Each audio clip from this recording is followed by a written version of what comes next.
September 2015. A heavy atmosphere enveloped the White Mountains of New Hampshire, where fog rolled through the ancient pine ridges and the sound of an excavator echoed through the Franconia Notch Valley. Light from the construction site lamps pierced the thick fog, illuminating the frigid ground where a crew of workers was digging to expand Interstate I-93. When the excavator bucket struck something hard and hollow, the supervisor bent down to look, then froze. "Control. I need backup at the I-93 construction site near Franconia Notch and send the coroner's investigator." His voice crackled over the walkie-talkie, dry and tense. What began as an ordinary shift had now become something entirely different, something that would answer the questions haunting the town of Littleton for nearly 60 years. Beneath the soil, they uncovered a human skull, along with a decayed leather wallet bearing the faint engraved initials, EL on the flap, a scrap of dark blue wool fabric, and rusted brass buttons. These artifacts matched perfectly with the inventory listed in Missing Persons, Case 56, EL 127. The mysterious disappearance of Eleanor Liang in the winter of 1956. Eleanor, 26 years old, a Chinese-American engineer, was last seen on a blizzard night at the edge of town. She left the log cabin and with her husband Richard Calloway and their young daughter, leaving the sleeping child, her purse, and a still warm coffee mug on the table. She just stepped out for some air, Richard told police. But when they arrived, the back door was wide open. A few drops of blood on the floor, and large boot prints leading into the woods before abruptly stopping. For weeks, search teams traversed the snow-covered slopes, shining lights through every tree trunk and crevice. They found only a red wool scarf and a torn piece of clothing. No body, no answers, no justice. The file was closed with the cold notation, "Missing person, unresolved." Before continuing this shocking story, take a second to hit subscribe and like this video. Your support helps bring these forgotten cases back into the light and ensures you won't miss any stories in the future. The discovery at Interstate I-93 was not just the end of a missing persons case. It was the first domino in a chain of events that would unearth secrets buried for nearly 6 decades in this frigid corner of America. Because when authorities reopened File 56L127, they realized the prime suspect had never been a stranger. It was the husband who had lived his entire life in the community, who had been interviewed in the initial investigation, who attended memorials for his missing wife, and maintained a calm facade while carrying a horrific truth. The Eleanor Liang case is not just a mystery solved. It is a testament to the power of memory, perseverance, and modern forensic science, when even a speck of dried mud and pine sap stuck in an old boot can recount the story of a crime. This is not just the story of a woman who vanished in a New Hampshire winter. It is the story of a community torn apart by suspicion, of silence that lasted 60 years, and of justice delayed, but never denied. Tonight, we will return to the winter of 1956, follow the final footprints in the snow, reopen the dusty file, and uncover the forensic breakthrough that stunned the entire state of New Hampshire. This is a story of loss, deception, perseverance, and justice, late but never gone. February 1956, the town of Littleton, New Hampshire, entered the harshest phase of winter. The narrow roads running along the Ammonoosuc Valley were blanketed in snow, the wooden fences and silver-gray rooftops nearly vanishing into the dense white of the frost. The wind howled through the pine canopies all night, whipping up fine snow and leaving on the ground winding curves like traces of something that had passed through and then been covered over. On the northern edge of town, about a mile from the center, the Calloway family's log cabin stood quietly on a sloping plot overlooking the Franconia Notch forest. The house was built from dark wooden planks, with a low roof, perpetually damp and cold, home to 3 people: Eleanor Liang, 26 years old, a Chinese-American engineer who had studied mechanical engineering in Boston; her husband Richard Calloway, 29 years old, a World War II veteran working at a small auto repair shop in town; and their 6-month-old infant daughter. Their life, according to locals, was quiet and private. Richard rarely appeared at church gatherings, and Eleanor was seen only a couple of times at the grocery store on weekends. They were regarded as a young, self-sufficient couple living in isolation amid the snowy woods, with almost no close ties to anyone. That winter was harsher than any in recent memory, with snow falling so thick that some roads out of town were closed, leaving families on the outskirts nearly cut off from the outside world. On the evening of February 12th, another blizzard began to sweep in. From the main road, the lights in the Callaway house could be seen glowing late into the night. No one knew what was happening inside, only the wind and heavy snowfalls blurring everything. The next morning, no smoke rose from their chimney as usual. When a neighbor stopped by to check, the faint cry of the child echoed from within, the house cold and silent of adults.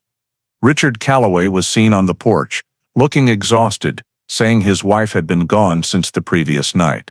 On the snow outside the porch, a few faint prints had been nearly erased by the wind, unclear as to whom they belonged or where they led. There were no signs of planned departure, no suitcase, no coat, no means of transportation. Word of Eleanor's absence spread quickly through the small community, and before the day ended, the family had officially contacted the Littleton town police to report her missing. The log cabin fell silent again. Snow continued to fall, and in the heavy air of that winter afternoon, a missing persons case was officially recorded in the mountains of northern New Hampshire. The report was forwarded to the Littleton Town Police Station by the end of the day.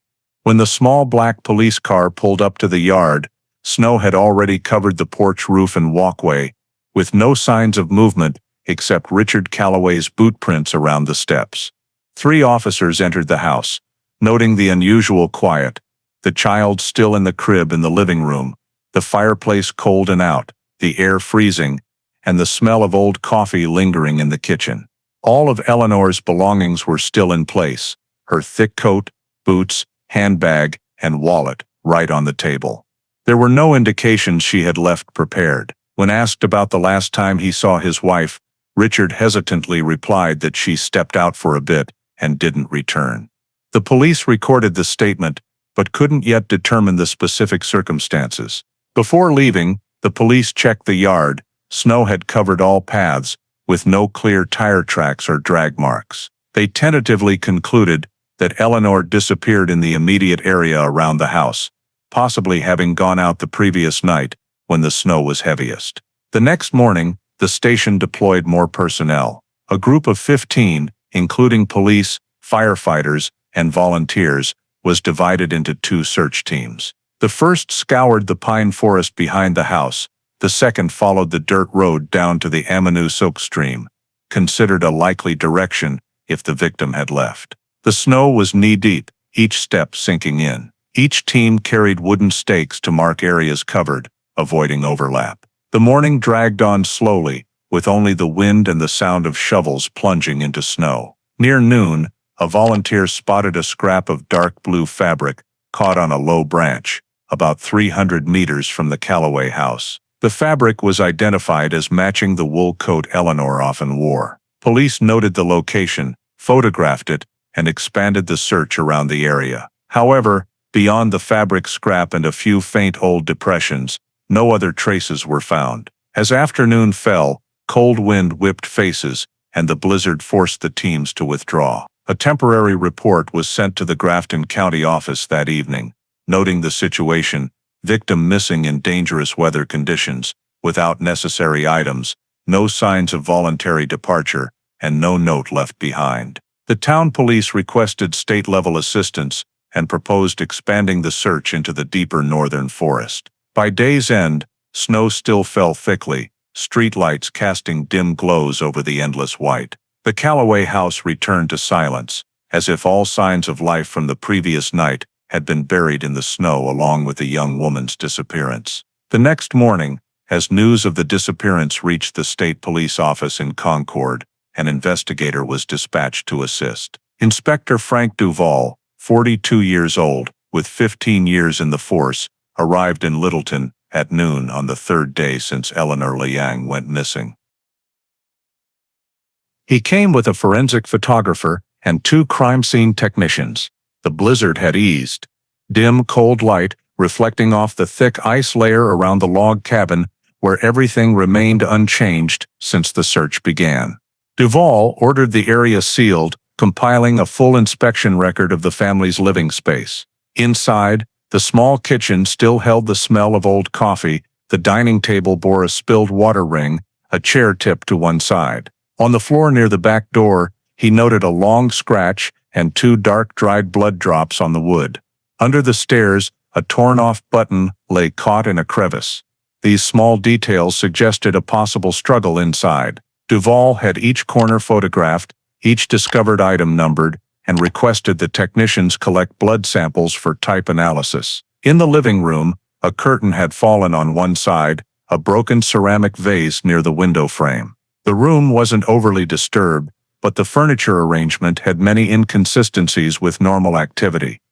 An armchair pulled out of place, the area rug showing wet footprints spreading from the back door. Duvall closely examined the door frame, noting no pry marks on the hinges, the lock intact, indicating no external break-in. He went to the yard, checked around the porch, finding additional deep depressions, different from the small footprints noted on the first day, possibly large men's boots. Snow had covered most, but the direction went from the back door to an open area then back. He noted the scene, marked positions, and photographed everything. In the eastern yard corner, where snow was thinner, the technicians found a scrap of dark blue fabric caught on a fence post, wool material, matching the coat piece found earlier in the forest. The fabric was collected, packaged separately, and coded as evidence. Duvall continued to the bedroom, bed blankets disheveled, Eleanor's closet intact, drawers unopened. All personal items,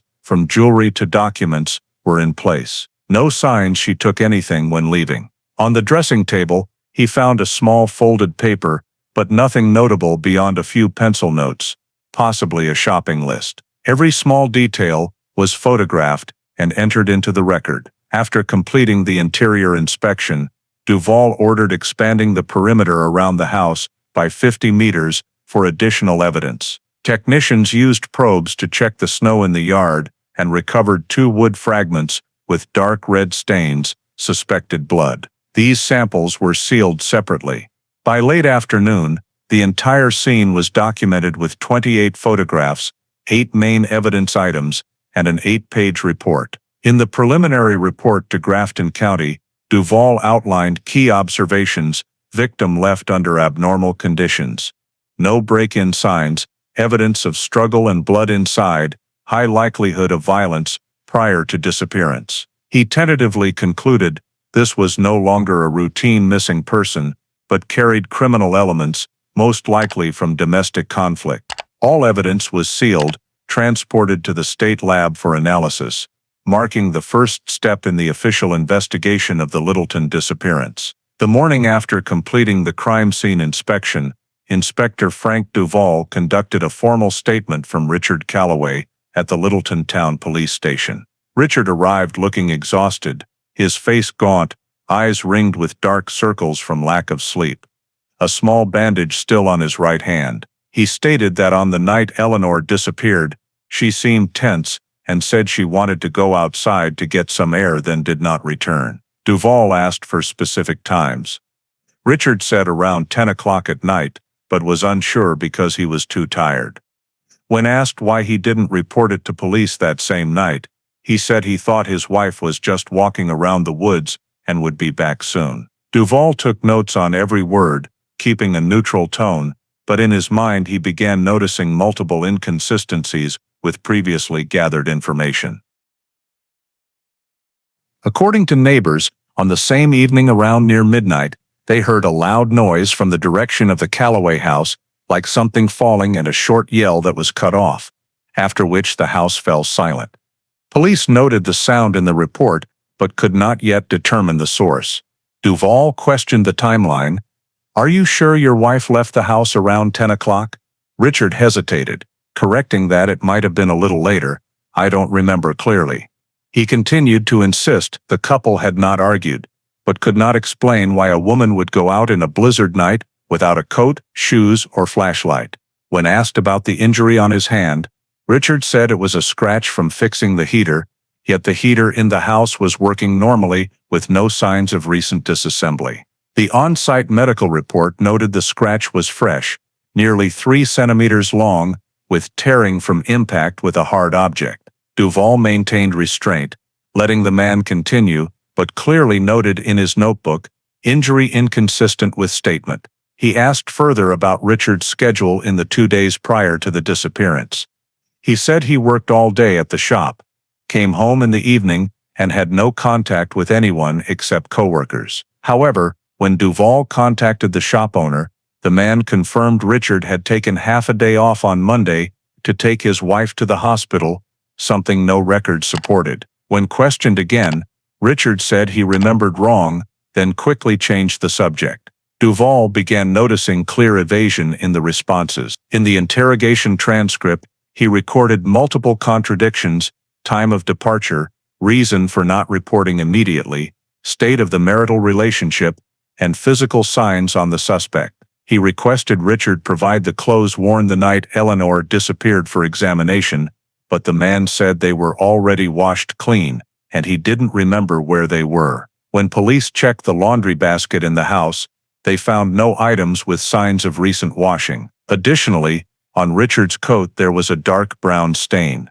He said it was engine oil, but a sample was cut out for further testing. Duvall also interviewed 2 additional witnesses living next to the Calloway house. One woman said she saw lights in the victim's house on until near midnight, while Richard claimed they had both gone to bed at 10. Another said the next morning he saw Richard's car parked in a different spot than usual, with mud and pine needles on the tires. These details were entered into the cross-reference file.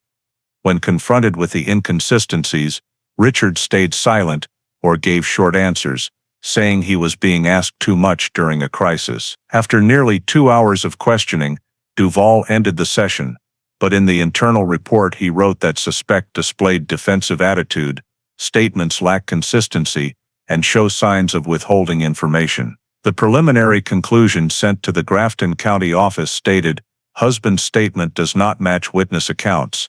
Time victim allegedly left cannot be verified. Hand injury and clothing stains require further examination. Though evidence was not yet sufficient for charges, Duvall assessed a high likelihood of domestic violence in the disappearance, and Richard Calloway was classified as a potential suspect in the investigation file. After the first interrogation, Inspector Frank Duvall returned to the Calloway house to continue evidence collection. He decided to thoroughly check the shed and garage in the back, where Richard said he kept tools and his work vehicle. The wooden shed door was stuck, hinges rusted, requiring a crowbar to open. Inside was the smell of grease, damp wood, and mixed gasoline. On the floor, clear dried mud footprints ran from the door to a corner with a shoe rack. There, Duvall saw a pair of brown leather boots, high-topped, thick-soled, caked with dark soil around the edges and heels. When he asked Richard, the man said they were work boots and hadn't been worn in a while. However, the mud was still fresh, softer than on other shoes in the shed. Duvall used tweezers to take soil samples, placing them in sealed glass vials. He looked closer and noticed on the heel several small pine sap fragments, dark brown, sticky, with a slight acrid smell. These were scraped off and collected separately. Next to the boots was a small shovel, blade coated in dried mud and pine needle debris. Everything was photographed and numbered as evidence. Opening the garage door, light fell on Richard's silver-gray Ford Custom Line, parked silently in the corner. The car appeared hastily washed, but wheel wells and undercarriage still had speckled dirt. Duvall ordered flashlights and closely examined details. He discovered along the chassis streaks of damp soil and small grass fibers. This mud was black with red tones, different from the soil around the house. On the rear bumper, he noted a long, fresh scratch with a small section of peeled paint. When asked, Richard replied, "It might be from hitting a rock on the road a few weeks ago," but could not specify the location. Duvall had technicians photograph the entire vehicle, then scrape soil from the wheel wells and undercarriage samples into labeled glass vials. In the trunk, they found a gray wool blanket with a few blue fabric fibers attached. One corner had dried sap. The blanket was folded, but the inner edge had faint stains, as if from liquid absorption. Fabric samples were cut and sent for analysis with the others. After more than 2 hours, all evidence was detailed, packed in lead-sealed wooden boxes, and transported to the state lab in Concord. The accompanying report listed 1 pair of brown leather boots with mud and pine sap, 1 gray wool blanket with unidentified stains, soil and sap samples from the Ford, along with fabric fibers and dried grass from the shed. Duvall emphasized requests for soil analysis, mineral composition, and sap origin. He believed if the soil or plant matter did not match the area around the house, it could help determine where Richard had gone the night Eleanor disappeared. Lab results returned after 10 days. Soil samples contained high levels of pine humus and volcanic ash, characteristic of high-elevation New Hampshire forest soil, but not detailed enough for specific location. Sap on boots and blanket was from the pine family, possibly from various areas in the state. The lab concluded, samples show characteristics of pine forest soil, insufficient data for specific site location. Though not a breakthrough, Duvall ordered all samples filed. He signed a sealing order for the evidence in separate boxes, labeled Case 56, IL 127, and transferred to state evidence storage for long-term preservation. In the summary report, he noted, the boots and Ford vehicle were the most important evidence to date, both showing signs of travel in forested soil. No evidence of external break-in, and the possibility of voluntary departure by the victim continued to be ruled out. The file was temporarily completed, all original evidence handed over to state storage in fully sealed condition, marking the end of the basic evidence collection phase in the Eleanor Lang disappearance in Littleton. After completing evidence collection at the Callaway house and sending samples for analysis, Inspector Frank Duvall proposed expanding the search beyond the residential area. Existing data, small footprints vanishing behind the yard, forest soil on Richard's boots and vehicle, all pointed north, where the Franconia Notch pine forest stretched dozens of miles through the White Mountains. In early March 1956, state police officially launched a large-scale search operation, mobilizing over 60 personnel, tracking dogs, and mountain rescue teams.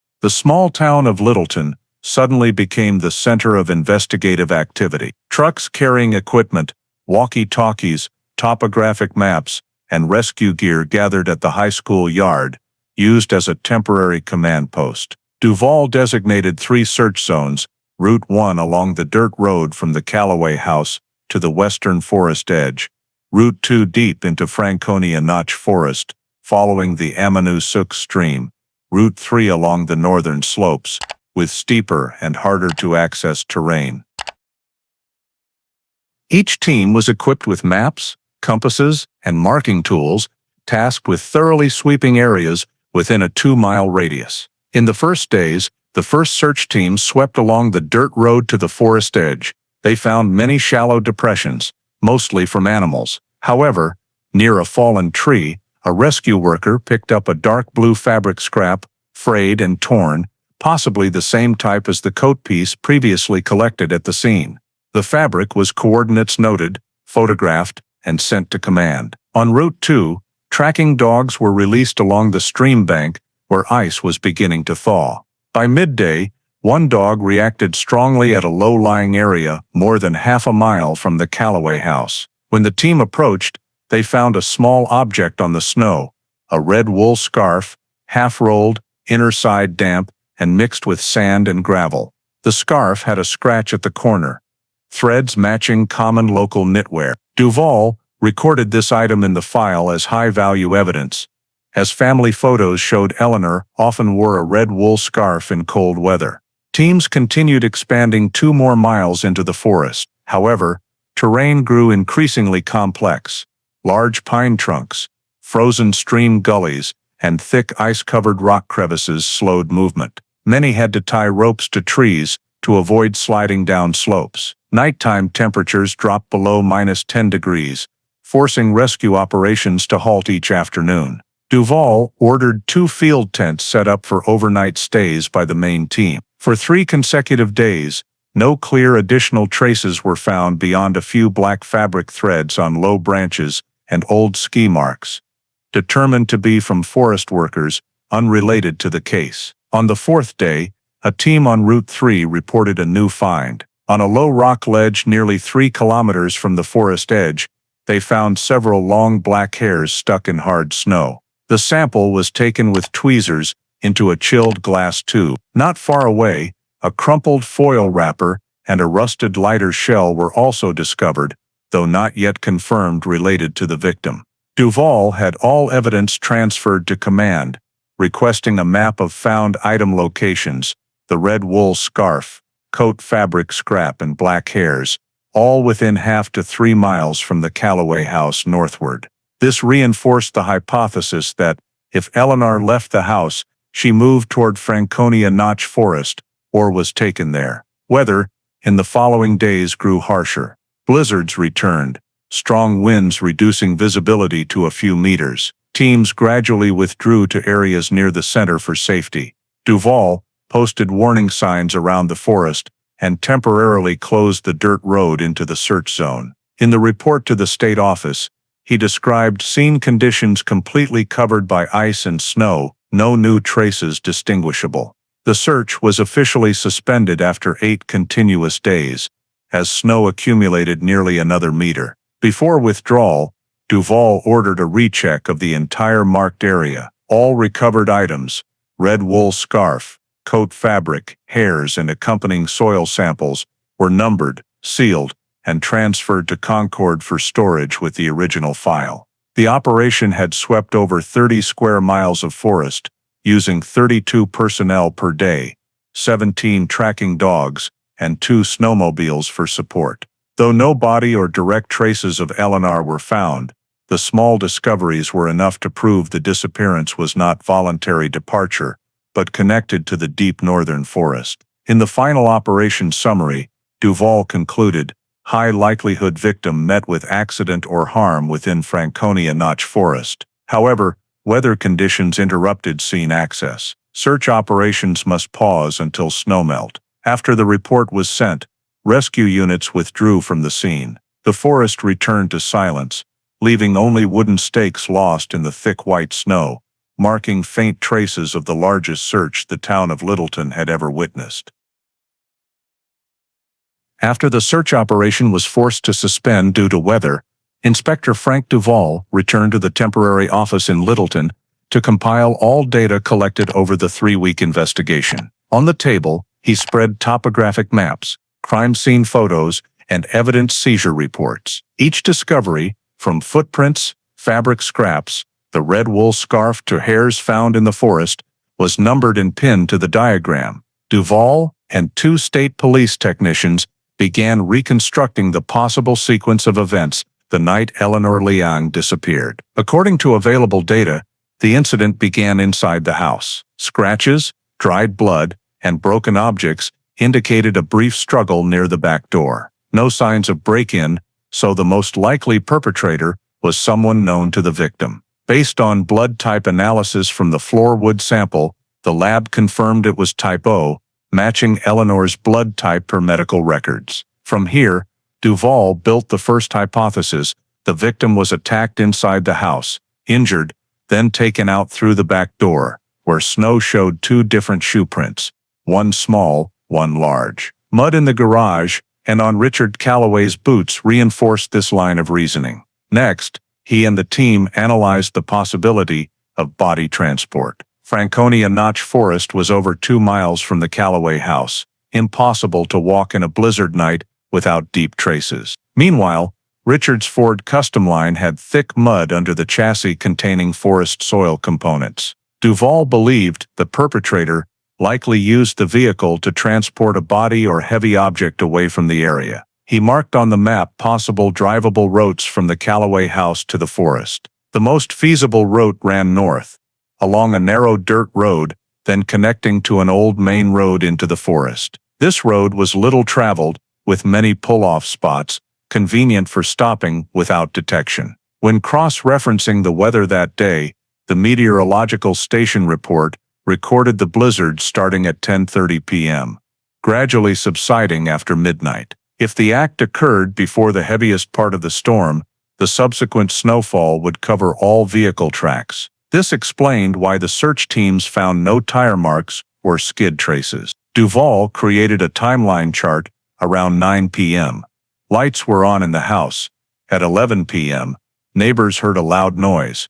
Afterward, the blizzard continued until morning. He concluded that the window for the struggle and body transport likely fell between 10 p.m. and midnight. The investigation team also compared the locations of the evidence found in the forest. The red wool scarf was 0.8 miles north of the house, the coat scrap at about 1.4 miles, the black hairs at 2.9 miles, all forming a natural curve aligning with a possible vehicle route.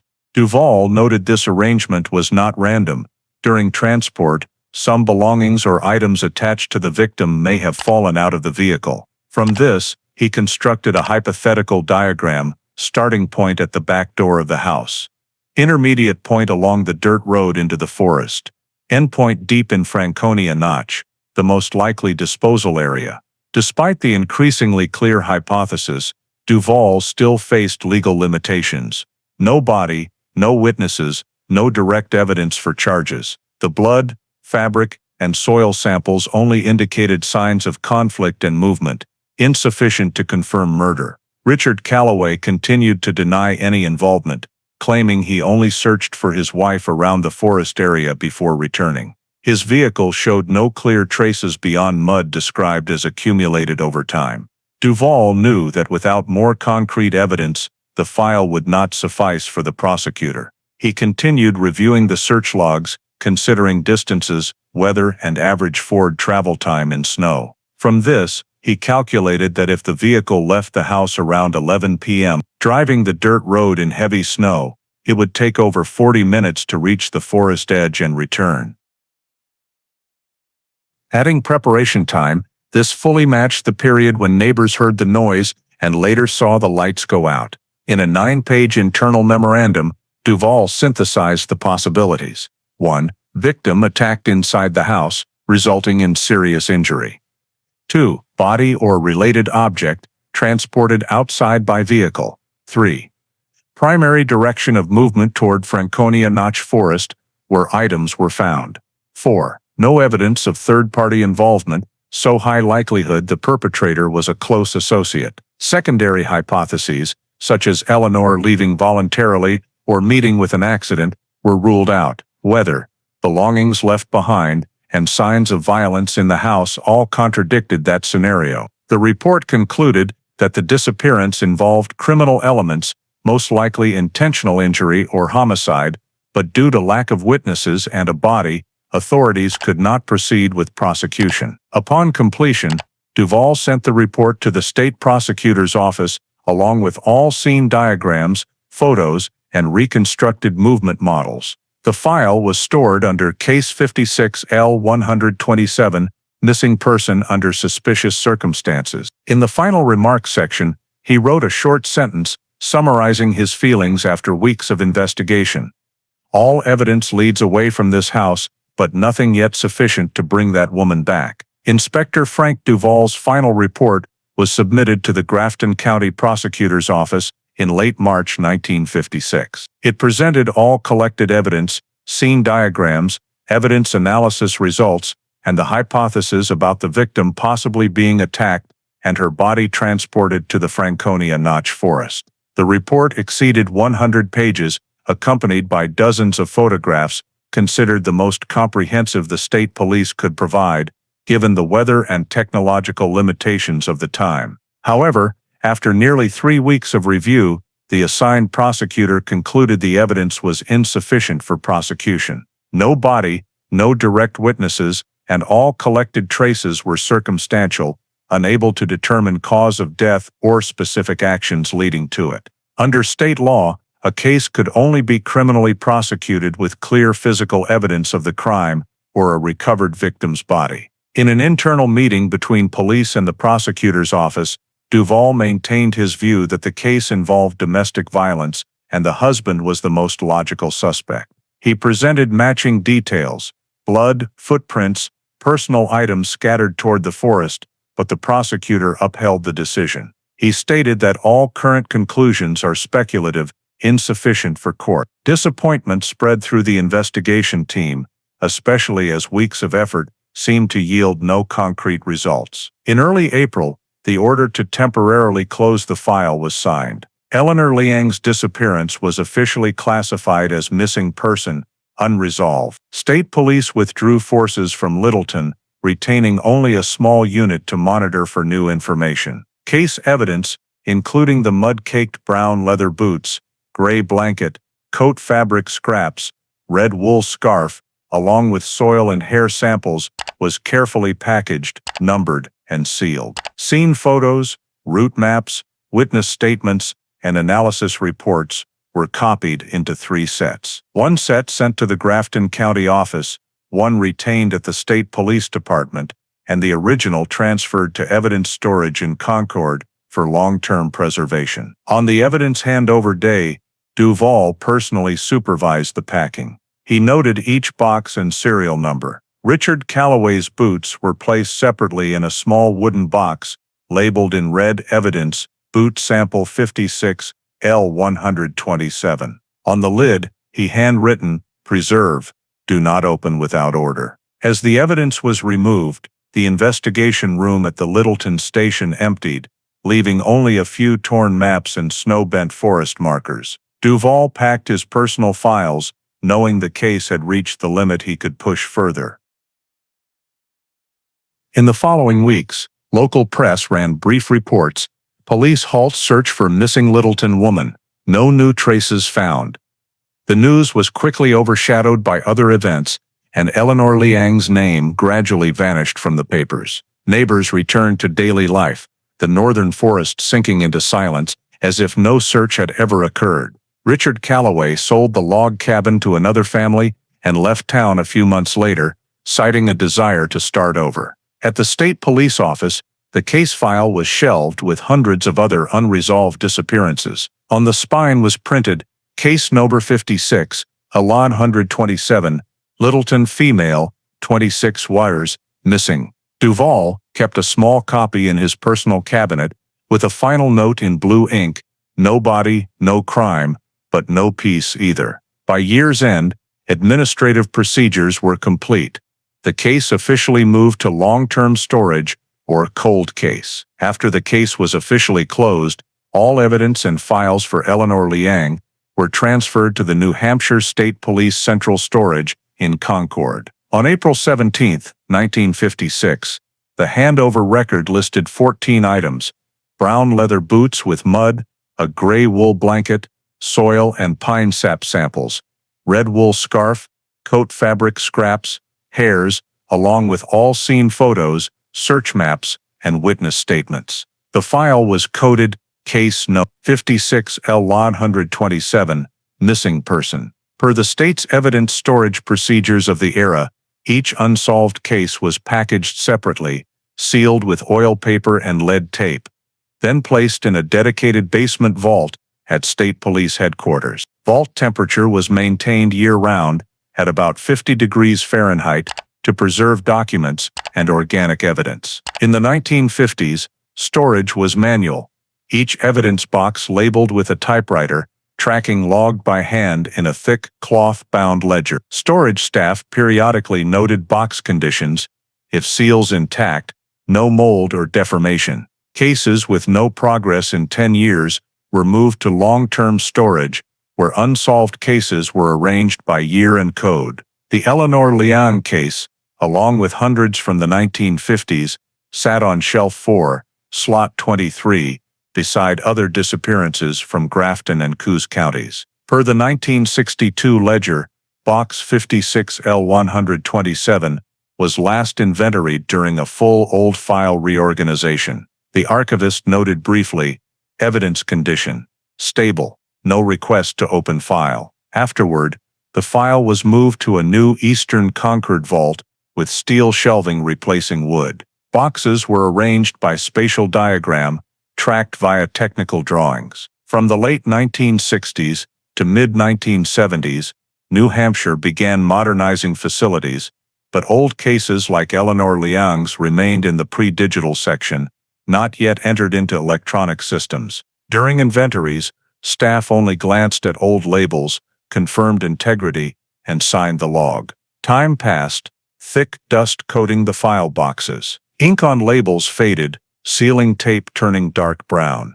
By the 1989 periodic inventory, Box 56L127 was still recorded intact, with no access requests. Many new staff no longer even recalled the disappearance. To them, it was just one of hundreds of old files resting in the deep vault, where sunlight rarely reached. For nearly 6 decades, the Eleanor Leung file was never reopened. Her name vanished from operational reports and investigation priority lists. Most involved in the case, including Inspector Frank Duvall, had retired or passed away. The leather boots, soil samples, and wool blanket remained in the old wooden box, wrapped in cloth tape and a faded lead seal reading, "Evidence." Over time, the Concord vault was expanded, relocated, reorganized multiple times, but Box 56L127 stayed in its original sequence on the shelf,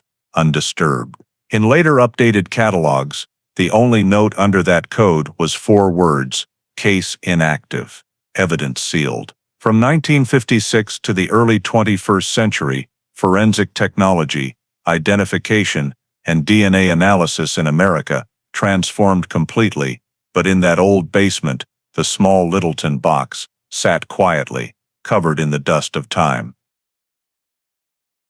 No one noticed, no one mentioned it, until an event decades later caused the code 56EL127 to be read again, bringing the seemingly forgotten disappearance back into the light after nearly 60 years, buried in the shadows of the New Hampshire State Storage Vault. September 2015, nearly 60 years after the Eleanor Leung file was sealed, a crew working on the Interstate I-93 expansion through Franconia Notch discovered something unusual while widening the roadbed. While operating an excavator digging about 2 meters deep to install new drainage pipes, a worker noticed white bone fragments mixed in the dark soil. Initially thought to be animal bones, but as digging widened, the shape of a skull emerged clearly. The site was immediately secured, machinery halted, and New Hampshire State Police called to the scene. The forensic investigation team arrived the same day, erecting a tent over the discovery area,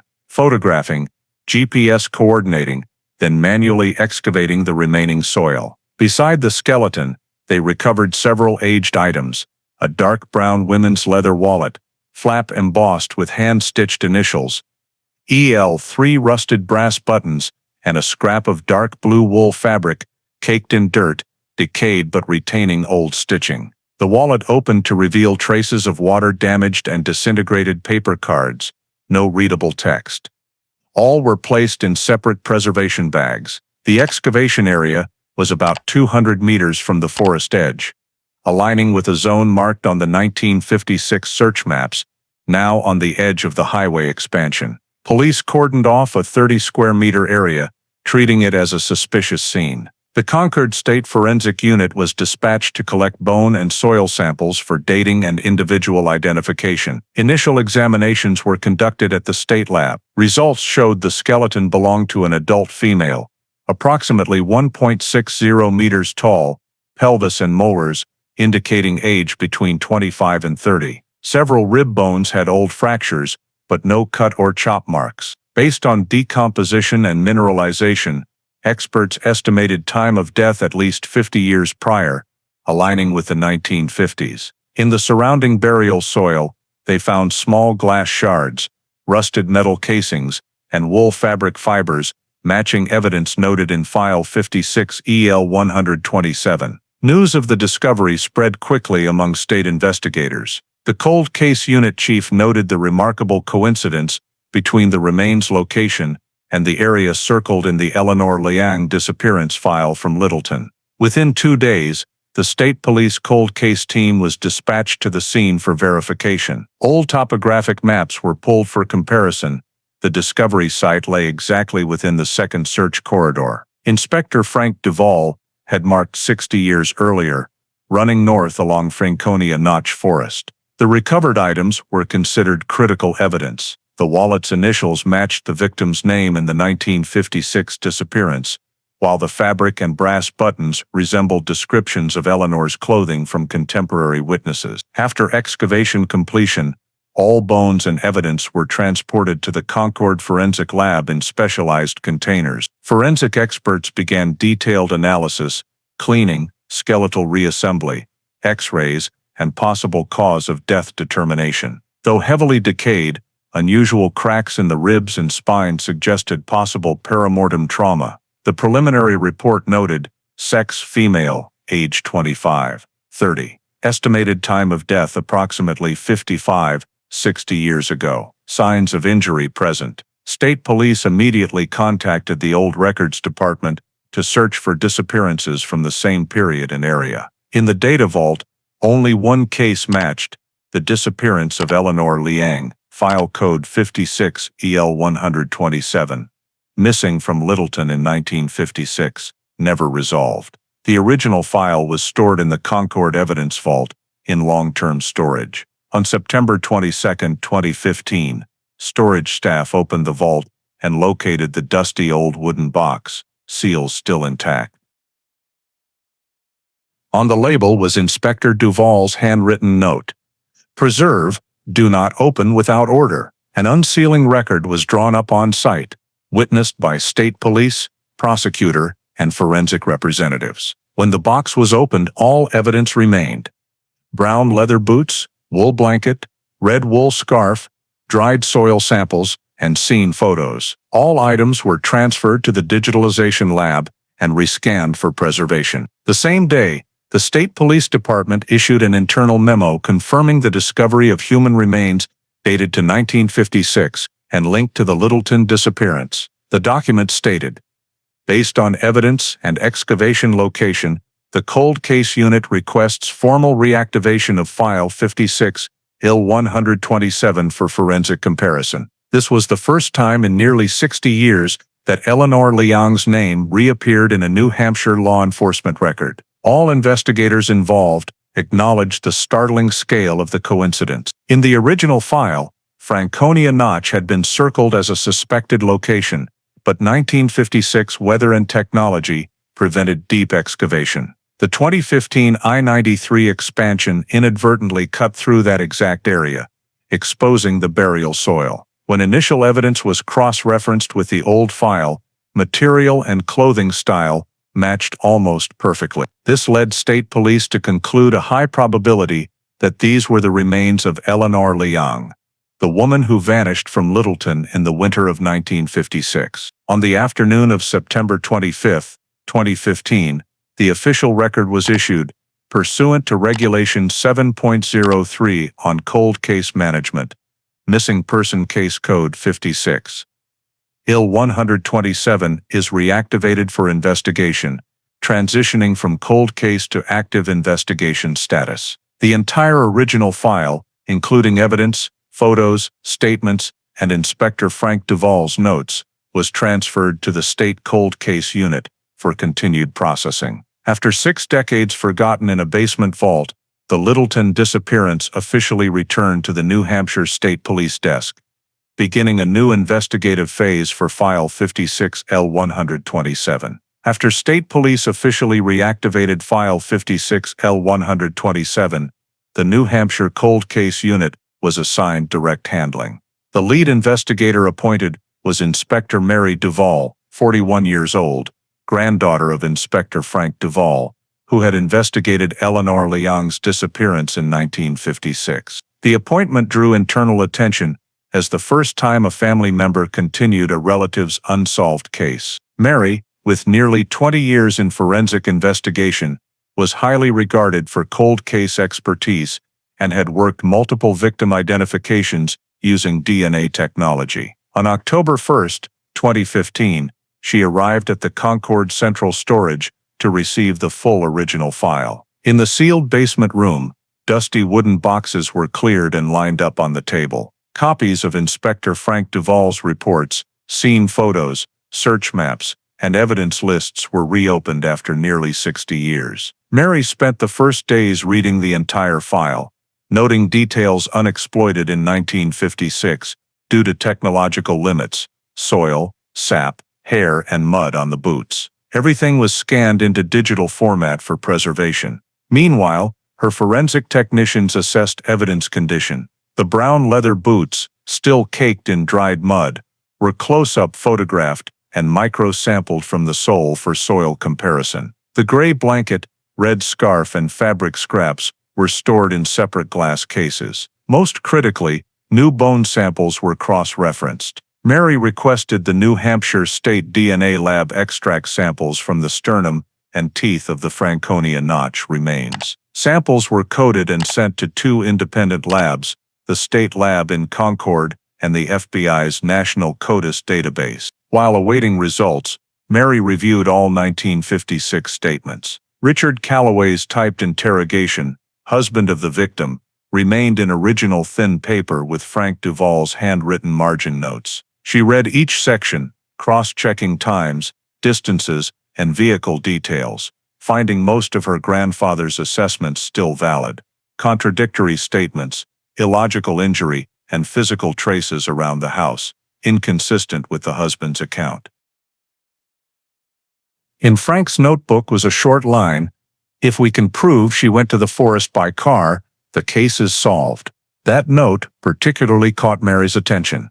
In early November, DNA results arrived from the state lab. The excavated bone yielded a complete genetic sequence suitable for missing persons database comparison. After matching against living relatives in the national database, results showed a perfect match with a sample from Margaret Leong, the victim's sister, now living in California, who voluntarily submitted DNA in 2009 under a nationwide missing persons identification program. Match probability was 99.98%, sufficient for legal identification. The official State Forensic Bureau report concluded, identity of remains found at Franconia Notch, New Hampshire, confirmed as Eleanor Leong, female, born 1930, missing February 1956 from Littleton. State police notified the victim's family and sent copies to the prosecutor's office to update case status. Mary Duvall noted in the record, after 59 years, victim identity confirmed via nuclear DNA. Investigation objective shifts to determining circumstances and perpetrator of death. Immediately after identity confirmation, the team held its first meeting to assess new direction. They agreed the focus was no longer identification, but reconstructing death and criminal liability. Mary ordered all evidence retrieved from storage, especially soil, mud, and sap on the boots, for modern re-examination. She also requested comparison of 1956 soil samples with soil from the remains site to test for matches. Simultaneously, she worked with the state attorney's office to access Richard Calloway's civil records, including residence history, death certificate, and post-Littleton movements. As old files were digitized, the team discovered detailed notes from Frank Duvall on locations, times, and weather on the night of February 12, 1956. Using his maps and data, Mary and experts built a digital model simulating likely travel routes from the Calloway house to Franconia Notch. Initial data showed Frank's original conclusions were credible, but now, with DNA and GPS support, they could prove it scientifically. In her report to the state police chief, Mary wrote, "The 2015 discovery confirmed the 1956 missing person. Evidence remains intact and re-examinable with modern technology. Based on links between the old scene and remains location, the case shows clear signs of criminal conduct." Next phase focuses on identifying the perpetrator. With her signature, File 56, IL 127, was officially reclassified as Homicide Investigation, Active, marking the moment Eleanor Leong's decades-old disappearance entered criminal prosecution after nearly 60 years in limbo. After the remains were confirmed as Eleanor Liang, Inspector Mary Duval shifted focus to re-examining all 1956 evidence. On November 9, 2015, per forensic protocol, the Concord Vault unsealed Box 56 IL 127 under prosecutor and state forensic supervision. Faded cloth tape, oil paper, and lead seals were carefully removed. Inside, evidence was better preserved than expected: brown leather boots, gray wool blanket, red wool scarf, glass vials of soil samples, blue fabric scraps, and black and white photos of the Callaway house scene. Each item received a new barcode, was digitally photographed, and entered into the electronic evidence management system. Richard Callaway's boots became the centerpiece of re-examination. Under lab lights, dried mud still clung to sole edges and heel grooves, interspersed with hardened dark brown sap fragments. Technicians used sterile scalpels to scrape mud from 3 preset locations: left toe, left heel, and right heel. Each sample was placed in separate preservation tubes, labeled with time and handler. Tiny sap fragments were separated with tweezers into microfilter tubes and sealed for plant DNA analysis. Soil from the gray blanket and red scarf was also sampled for soil comparison. All procedures were fully documented to maintain chain of custody. Mary ordered a re-review of all 1956 scene photos to link indoor mud traces to forest origin. Photos were rescanned, contrast adjusted, and details enlarged. In kitchen and living room images, the team noted wet streaks from the back door across the rug, along with large footprints toward the porch. Based on shape and size, they identified possible men's boots, matching Richard's pair. A heat map reconstruction showed movement from the back door, through the kitchen, around the living room, then back, aligning with 1956 wall scratches and dried blood. To trace sap origin biologically, Mary sent a cooperation request to the Missouri Botanical Garden, which operates a plant DNA lab for criminal investigations. 3 sample sets were prepared: sap and mud from the boots, mud from the gray blanket, and control soil from the I-93 remains site. Vials were sealed, numbered, labeled with preservation conditions, sampling time, and excavation GPS coordinates. All were transported under cold chain protocol with handover records and state forensic signatures. While awaiting results, Mary tasked the digital mapping unit with reconstructing all drivable routes from the Callaway house to Franconia Notch in 1956 winter conditions. Using old cadastral maps, aerial photos, and terrain data, technicians identified 2 viable routes: Route A along the dirt road by the Ammonoosuc River and Route B over a short slope to an old logging camp. Comparing geology, Mary noted boot mud contained high humus and pine resin, characteristic of low riverbank forest, matching Route A. This reinforced the hypothesis that Richard's Ford traveled this route the night Eleanor disappeared. In parallel with geological analysis, the forensic imaging team measured sole tread patterns. Using high-resolution scans, they reconstructed groove and heel wear, determining the wearer favored the right heel, creating thick mud buildup, matching the new sampling site.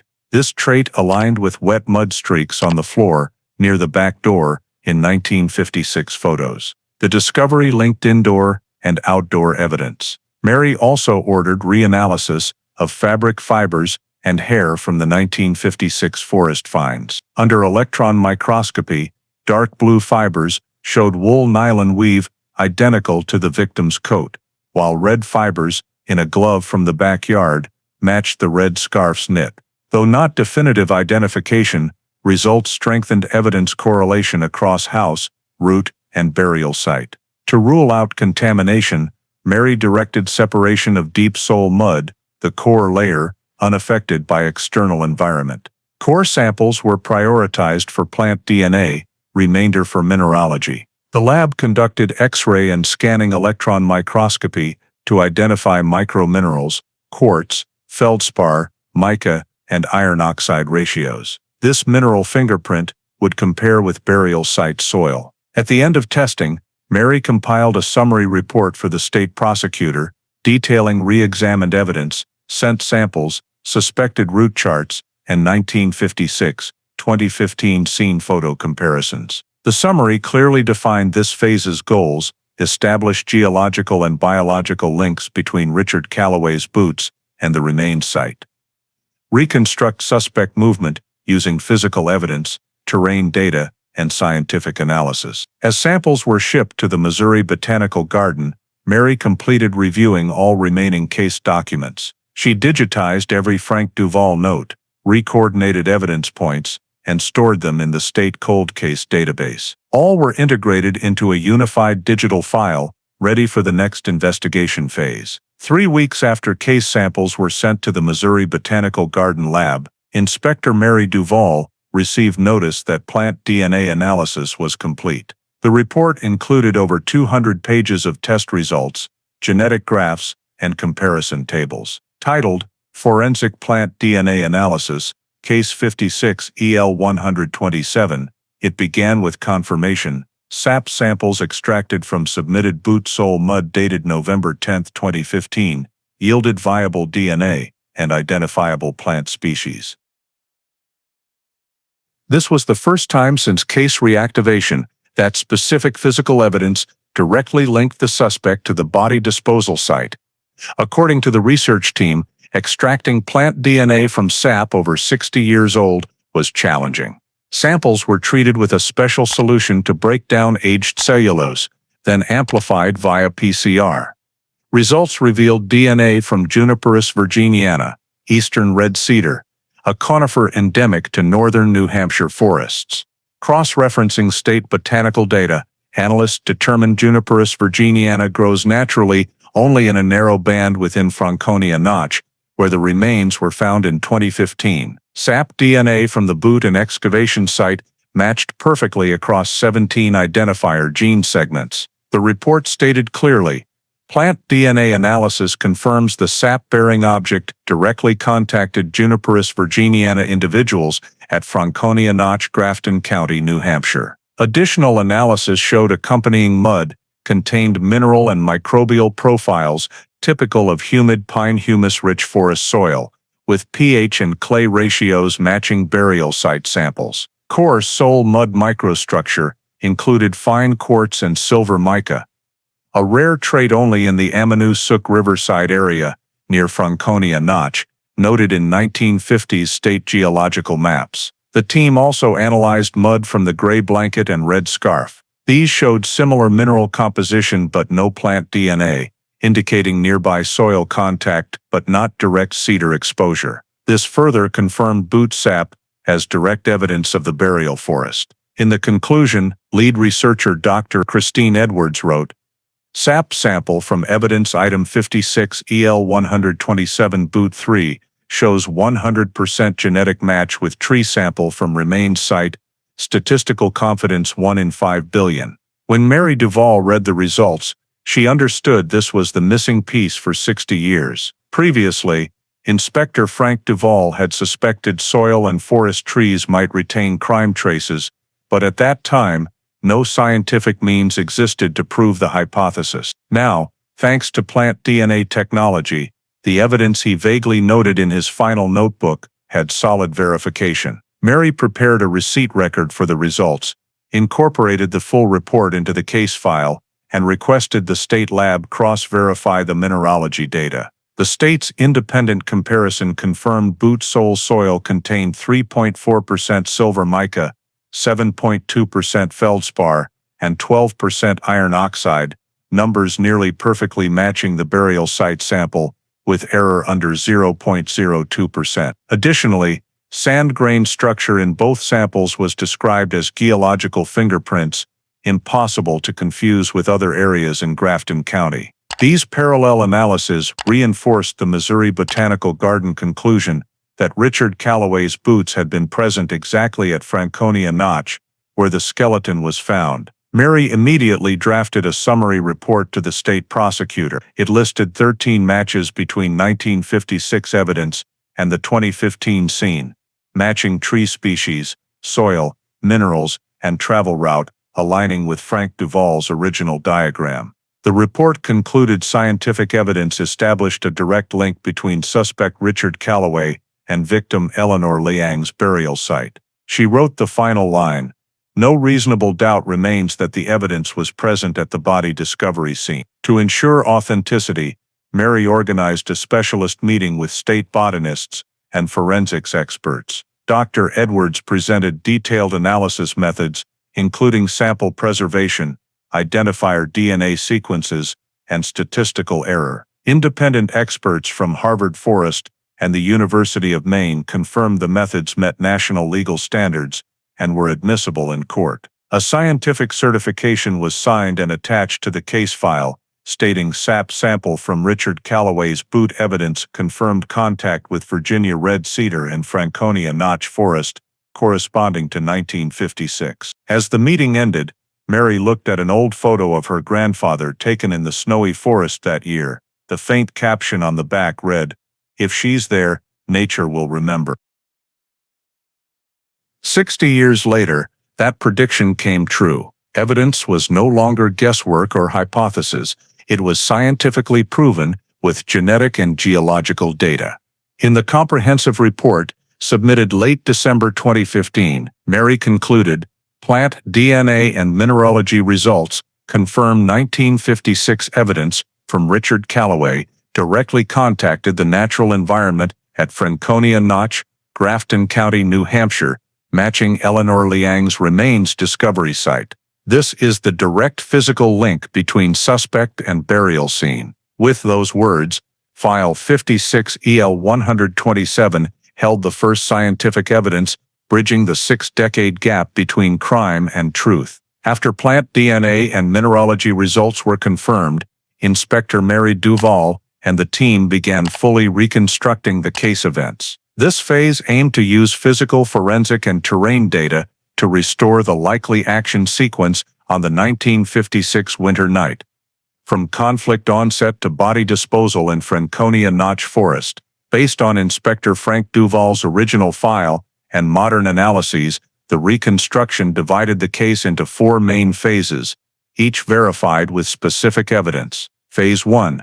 Conflict inside the house. Wall scratches, dried blood near the back door, and broken items from 1956 scene photos were enlarged and processed with imaging software. Scratch angle analysis showed strong horizontal impact at adult chest height.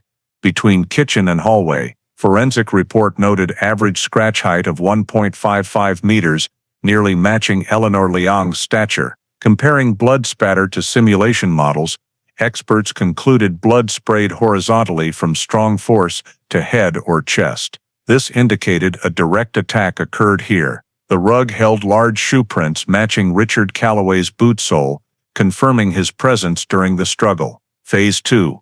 Victim fatally assaulted. Based on 2015 bone analysis, 3 ribs and 1 lumbar vertebra fractured pre-mortem with compression signs. Forensic pathologists concluded force likely from punch or blunt object, not a fall. Combining scene data, investigators determined after an argument, Richard attacked Eleanor in rage, causing her to fall near the back door. Slide marks and wet streaks on the rug showed a heavy object dragged outside. Mud and red wool fibers in the rug indicated the victim's scarf slipped off during this, later found at the forest edge, reinforcing the chain from house to disposal site. Phase 3.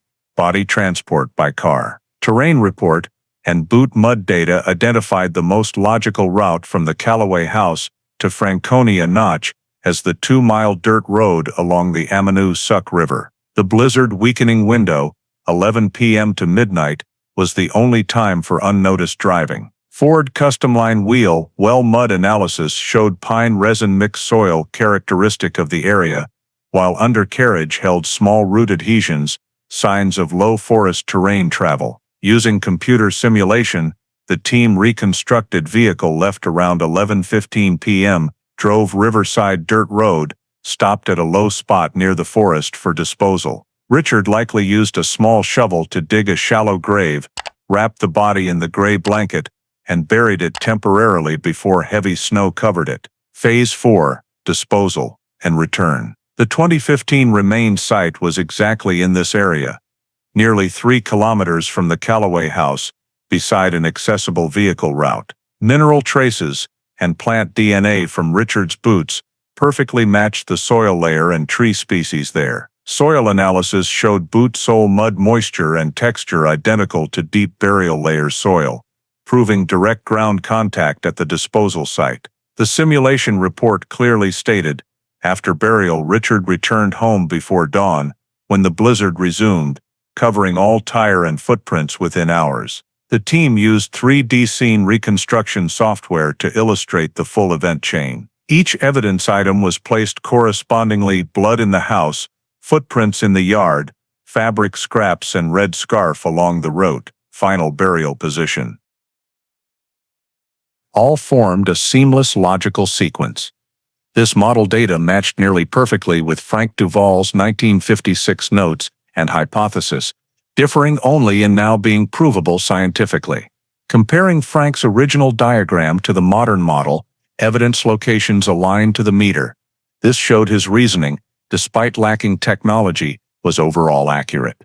Mary Duval noted in the summary report, physical and forensic analysis allows reasonable reconstruction of suspect actions. Indoor evidence, outdoor items, and biological data link into a sequence argument: attack, body transport, disposal at Franconia Notch. The report emphasized no data contradicted this hypothesis, and all details matched the original file by Inspector Frank Duval nearly 6 decades prior. Upon completing the reconstruction, all data was compiled into an electronic model and printed as a forensic report over 100 pages. In the conclusion, Mary wrote, "The case is no longer assumption. Physical, biological, and geological traces have merged into tangible evidence determining suspect behavior and specific location the night Eleanor Lang was murdered."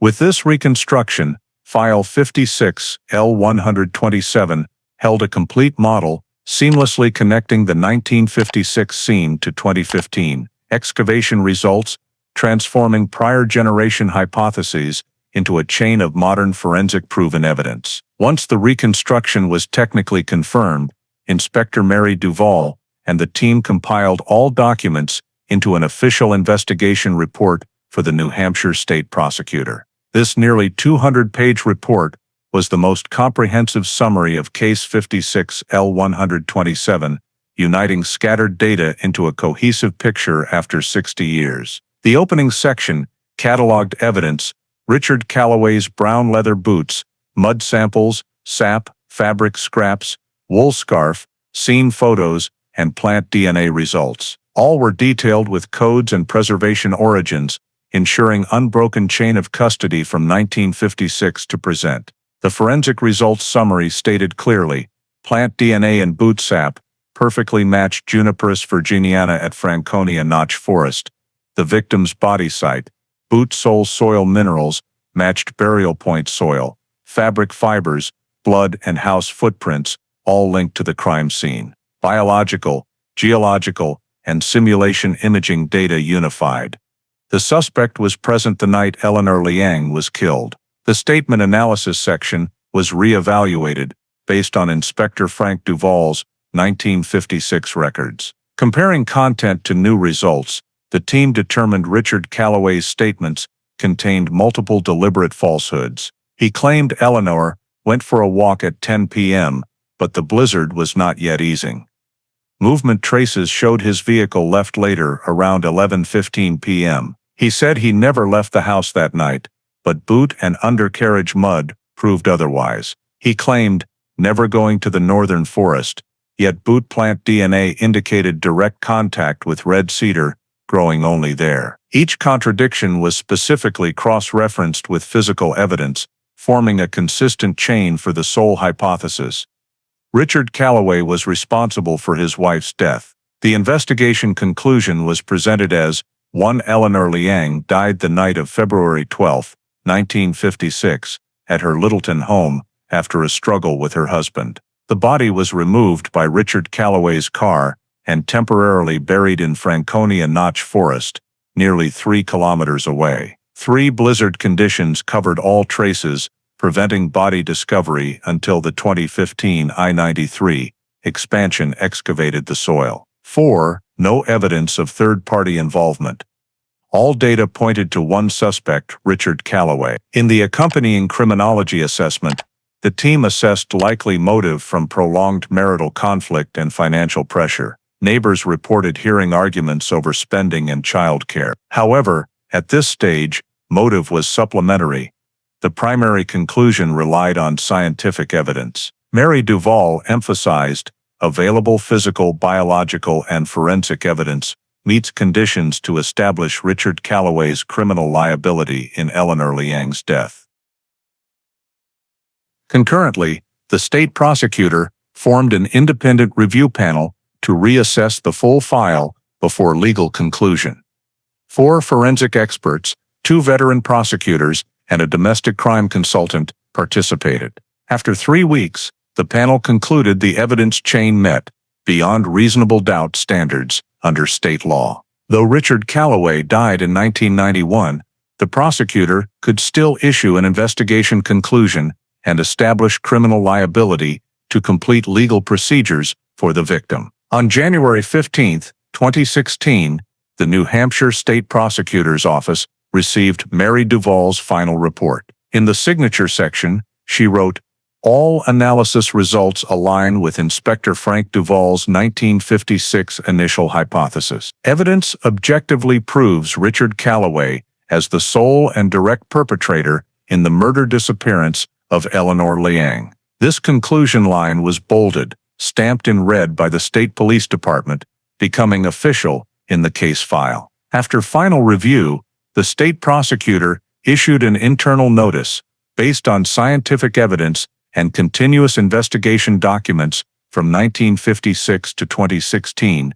Case 56 EL 127 is determined a solved homicide. Suspect Richard Calloway. Status deceased. Conclusion: criminal liability established. The notice also authorized preparing a summary file for public release, including case overview, investigation chain, and key analysis results. For Mary, this report was not just closing a 6-decade investigation, but completing her grandfather's unfinished work. In the appendix, she added a copy of Frank Duval's old note: "If the body is found, re-examine the boots." That very evidence, preserved intact over time, became the key to solving the case. In early February 2016, as the file was transferred to the state prosecutor for final legal documentation, the Eleanor Liang case was officially noted in the New Hampshire judicial system as homicide solved. With this confirmation, investigators completed the final verification phase, removing case 56 EL 127 from the state's longest pending cold case list. On February 2, 2016, the New Hampshire State Police held a press conference at headquarters in Concord to announce official results in the Eleanor Liang disappearance, File 56 EL 127. This was the first public disclosure since case reactivation. The second-floor large conference room, usually for operational briefings, was packed with local reporters, state media representatives, and some Littleton residents, the town where the case began 60 years earlier. On the podium, beside the national and state flags, the New Hampshire State Police Cold Case Unit banner hung centrally, below a row of seats for judicial officials, including lead inspector Mary Duval, the state prosecutor, and the police chief. The conference began at 10 a.m. The announcer opened with a brief statement. After extended investigation and modern forensic analysis, the New Hampshire State Police officially determines the 1956 Littleton disappearance a homicide. Sole perpetrator, Richard Calloway. The room atmosphere grew solemn. Many had heard rumors, but this was the first legal confirmation. The state prosecutor summarized the process from 2015 I-93 remains discovery during construction to plant DNA tests, geological comparisons, and scene reconstruction. He affirmed, scientific evidence established a direct link between the suspect and the victim's burial site. Inspector Mary Duval spoke next. She briefly outlined the team's workflow emphasizing all results relied on physical data and independent analysis, not subjective inference. Behind her, slides displayed Franconia Notch forest map, boot images, plant DNA charts, and a 1956 scene photo by Frank Duval, her grandfather. As the images appeared, the room fell completely silent. Mary ended with thanks to prior generations' careful preservation and scientific advances, this case finally has resolution. Next, the police chief released the official state statement. The 8-page document, stamped by the prosecutor's office, opened with "based on DNA results, geological analysis, evidence, and continuous records from 1956 to 2016, citizen Eleanor Liang's disappearance is determined a homicide.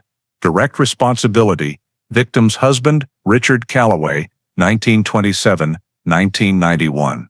The statement noted that despite the suspect's death, releasing results held legal significance to close a long-pending case and recognize generations of investigators. The final line read, "Official classification, homicide. Solved." Reporters asked numerous questions focused on the analysis methods. Mary explained that plant DNA technology was applied for the first time in the state's investigation history, with results confirmed by 3 independent labs. When asked if the case could be prosecuted if the suspect were alive, the prosecutor replied, "Based on current evidence, we believe a first-degree murder indictment could fully be approved." He added that resolving the case, though late, held significant meaning for the state's judicial history. In the subsequent presentation, the state police screened a short compilation video of the case resolution, excavation scene footage, analysis samples, rote diagrams, and accounts from 1956 search participants. Notably, the video ended with an old photo of Inspector Frank Duval and the text "Case closed, 60 years later." Many in the audience, especially former officers, fell silent upon seeing the image. After the official announcement, the New Hampshire representative expressed gratitude to supporting agencies, including the Missouri Botanical Garden and FBI, and affirmed the case would enter the state's forensic training program as a prime example of science in cold case investigation. Media noted this as the first time in New Hampshire judicial history a case was solved solely on plant DNA evidence, a method without precedent. As the conference ended, Mary Duval stepped down from the podium, pausing at the display table with the brown leather boots preserved in a glass case, the evidence central to the case. A small sign in front read "Evidence number 56 EL 127, preserved 1956-2015. Key to justice." She signed the evidence handover record to state storage, officially marking the investigation's closure. That afternoon, conference details aired on all local news channels. Headlines uniformly appeared: "Cold case from 1956. Finally solved. Husband named as killer. Science brings justice to Eleanor Liang." National wire services covered it, viewing it as one of the oldest cases resolved via plant DNA. The governor's office issued a brief statement: "Justice may come late, but it never vanishes." At the end of the official release on the state police website, a bolded note read, "Case 56 EL 127, homicide. Solved. Victim, Eleanor Liang, 1930-1956. Offender, Richard Calloway, 1927-1991. Location, Littleton, Grafton County, New Hampshire. Resolution date, February 2, 2016. With this announcement, the 6-decade Littleton disappearance was confirmed as homicide and officially closed in New Hampshire state records. After the press conference announcing results, the New Hampshire State Police compiled the full 56 EL 127 investigation process as a model study in cold case handling. The official summary was released in March 2016, over 250 pages, in 3 parts. Evidence preservation process, modern re-examination methods, and DNA technology's role in resolving long-pending cases. The report opened with, "The Eleanor Liang case demonstrates the importance of intact evidence preservation and scientific advances in restoring truth beyond time limits." The first part detailed the nearly 60-year evidence preservation process. Per storage records, after the case closed temporarily in April 1956, Inspector Frank Duval personally supervised evidence sealing. The brown leather boots, wool scarf, gray blanket, soil samples, and scene photos were placed in wooden boxes, labeled, wrapped in oil paper, and lid-sealed, manual but rigorous per era standards. This care protected samples from mold and oxidation, enabling plant DNA extraction 6 decades later. The report noted, stable preservation conditions, 50 degrees Fahrenheit temperature, under 30% humidity, were decisive for sample viability. Proper storage protocols, plus rules against destroying unresolved case files, kept the Eleanor Lang case intact in the system until technology advanced enough to decode it. The second part of the summary described the evidence re-examination process in detail. In 2015, upon unsealing the evidence box, mud and sap samples retained native structure. At the state lab, each was layered, coded, and entered into modern testing protocols, SMEDs, micromineral scanning, plant DNA via PCR and gene sequencing. Results identified Juniperus virginiana, Virginia red cedar, perfectly matching the Franconia Notch forest population, the first scientific evidence directly tying the suspect to the burial site.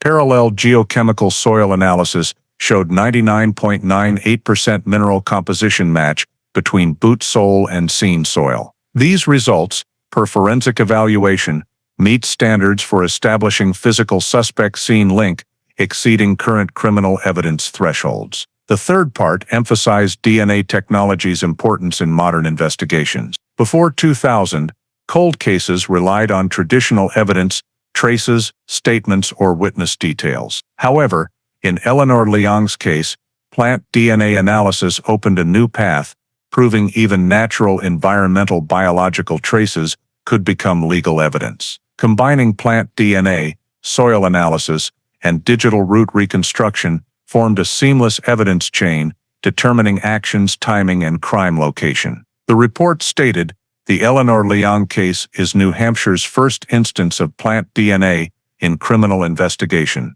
setting scientific precedent for similar cold cases. In the expert analysis section, the team evaluated data preservation and file systematization roles. Every 1956 original document, from statements, black and white photos, to Inspector Frank Duval's personal notebook, was digitized and stored in the state cold case database. This enabled quick access and continuity between investigator generations. At the summary session, Mary Duval stated, "Without carefully preserved original records, we could not accurately understand scene events to pinpoint search location. Data preservation is not just archiving, it is the foundation for future justice." The report also highlighted organizational factors in the case success. First, the 1948 state rule prohibiting destruction of unresolved criminal case files. Second, interagency cooperation between state police, forensics, Missouri Botanical Garden, and FBI. And finally, the 2009 Cold Case Initiative, allowing re-examination of pending cases with new technology. Thanks to these three factors, File 56L127 was reactivated upon matching evidence. Concluding the summary, the state police added Eleanor Liang to the list of successfully resolved New Hampshire cold cases, alongside 7 others from 2010-2016. The official report note, Case 56L127, Littleton, 1956. Solved by Forensic DNA Plant Analysis, 2016. The case was selected as a training model at the State Police Academy, used in the Cold Case and Evidence Preservation course. In the curriculum, scene simulation and analysis processes were included as standard examples of combining science and data preservation to resolve historical cases. The summary closed with the State Police Chief's remark, "No technology can replace human diligence." The precision in every 1956 note enabled us to deliver justice after 60 years. The Eleanor Liang case proves time may fade traces, but cannot erase truth. With that conclusion, File 56L127 was returned to storage, this time with a prominent red stamp, homicide, solved. With those words, the Eleanor Liang case officially closed. After nearly 6 decades, justice, though delayed, was served. The story of the Eleanor Liang case is not just the journey of solving a crime buried for 6 decades, but also a reflection of foundational values in today's American society: faith in science, justice, and the endurance of human memory. From Inspector Frank Duval, carefully sealing each piece of evidence in 1956, to his granddaughter Mary Duval reopening the file nearly 60 years later, we see a profound lesson: justice may come late, but only if we persistently protect truth, even through the smallest actions. In today's era, when information flows rapidly, this story reminds Americans that preserving data, respecting process, and maintaining evidence is not just a legal duty, but an ethical commitment to past and future. The detail of solving the case via plant DNA from Juniperus virginiana sap shows science's power when properly applied, the intersection of nature and justice. In modern society, where technology can distort truth, this case encourages using science to restore truth, not manipulate it. And Mary Duval's journey, completing what her grandfather left unfinished, reminds everyone that civic responsibility and perseverance are not limited by time or generation. In today's life, that lesson remains fully relevant. Record honestly, preserve carefully, and trust that truth, though buried in time's dust, will be found, as long as we never stop seeking it. If you believe justice may come late, but never vanishes, subscribe to the channel to join us in exploring more cases revealed after decades of being forgotten. Thank you for following the story of Eleanor Liang. See you in the next video, where the past continues to speak through files thought long asleep.